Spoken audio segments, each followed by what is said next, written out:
Bonjour à toutes et à tous et bienvenue dans ce nouveau podcast. Aujourd'hui, on va parler d'un sujet qui, je pense, va vous intéresser. Pourquoi vous ne comprenez pas quand les Français parlent? Alors, je vous rassure, déjà, c'est le cas dans toutes les langues. Dès qu'on apprend une nouvelle langue, on a une approche assez théorique, assez scolaire de la langue.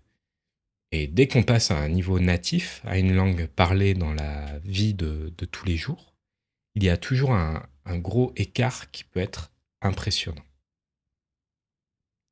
Donc, le but de cette vidéo, c'est plutôt d'essayer de vous expliquer un peu les spécificités du français pour que vous ayez en tête les raisons pour lesquelles vous ne comprenez pas ou vous comprenez difficilement. Et après, j'essaierai de vous donner des pistes pour améliorer ça et pour vous entraîner à comprendre ce niveau oral de la langue.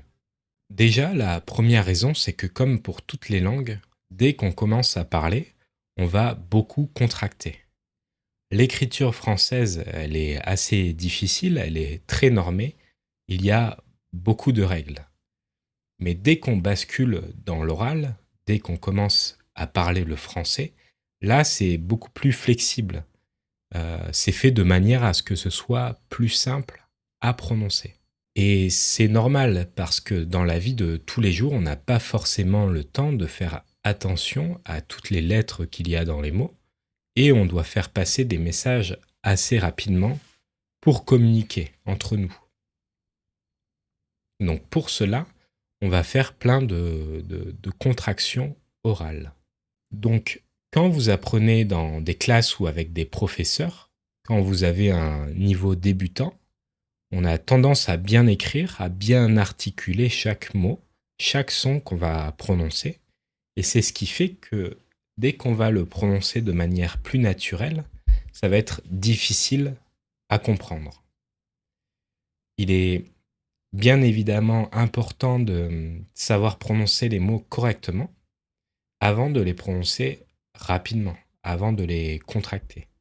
C'est un peu comme quand vous apprenez le piano. On vous demande d'apprendre à jouer correctement selon des règles pour ensuite prendre plus de liberté une fois que vous maîtrisez les règles de base. Et c'est pareil en français et pour n'importe quelle langue d'ailleurs. Mais une fois que vous connaissez la langue basique, utilisée selon les règles, il faut passer à la langue parlée et c'est là où je vais essayer de vous aider. La première chose, déjà, c'est que comme pour toutes les langues, on va contracter. Et ça, il y a des choses qui sont tout le temps contractées de la même manière. Par exemple, si je vous dis il y a, vous allez vraiment le lire ou vouloir l'entendre comme il y a. Mais en français, enfin, quand on parle dans la vie de tous les jours, on ne dit jamais de cette manière.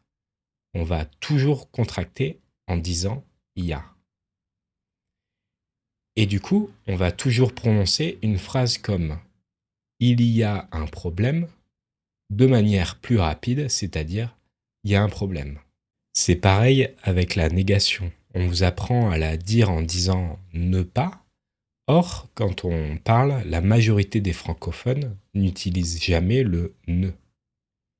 Si je reprends ma phrase, normalement ça devrait donner il n'y a pas de problème, mais dans la réalité, on va plutôt dire il n'y a pas de problème. Une autre chose assez commune, c'est ce qu'on appelle le E caduc. Le nom, vous vous en fichez, mais en gros, il faut garder en tête qu'on a tendance à couper les E pour raccourcir les mots.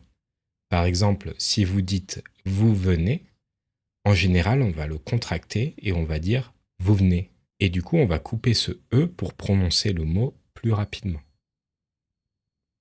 Ça peut être le cas aussi dans il n'y a pas de problème. On va dire il n'y a pas de problème et on va couper un E pour prononcer plus rapidement. Ça va être le cas aussi avec je peux, où on va souvent dire je peux. Alors là, il y a un deuxième mécanisme, qui est qu'on va contracter et le je va se prononcer che. La raison à ça, c'est qu'en fait, il y a des consonnes qu'on appelle sonores ou sourdes. C'est-à-dire que dans le cadre des consonnes sonores, on va utiliser nos cordes vocales pour produire le son. Et dans le cas des consonnes sourdes, on ne les utilise pas. La seule différence entre je et che, c'est l'utilisation des cordes vocales dans le je.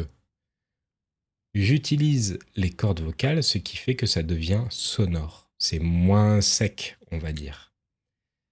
Et en fait, quand on fait des liaisons comme dans je peux, on a un problème qui est que le je est sonore et le p de peu est sourd. C'est-à-dire qu'on n'utilise pas les cordes vocales pour dire peu. Là, du coup, pour pouvoir prononcer rapidement, on va devoir décider si on utilise les cordes vocales dans les deux cas ou l'inverse. Et en général, ici, on ne va pas du tout les utiliser. Ce qui fait que le je va devenir che. Et on va dire je peux. Vous pouvez essayer de faire la contraction tout en utilisant les cordes vocales pour dire le je. Ce sera difficile à dire rapidement. Il y a des cas de figure où c'est l'inverse, mais voilà, dans la vie de tous les jours, on utilise souvent le je, et dès que c'est suivi par une consonne sourde, on va avoir tendance à le dire che. Il faut bien garder en tête que voilà, si vous n'entendez pas clairement je, il faut vous habituer à entendre le son che qui veut finalement dire la même chose. Et ça, c'est pareil pour plein de mots, où on va constamment les raccourcir pour pouvoir les prononcer très rapidement.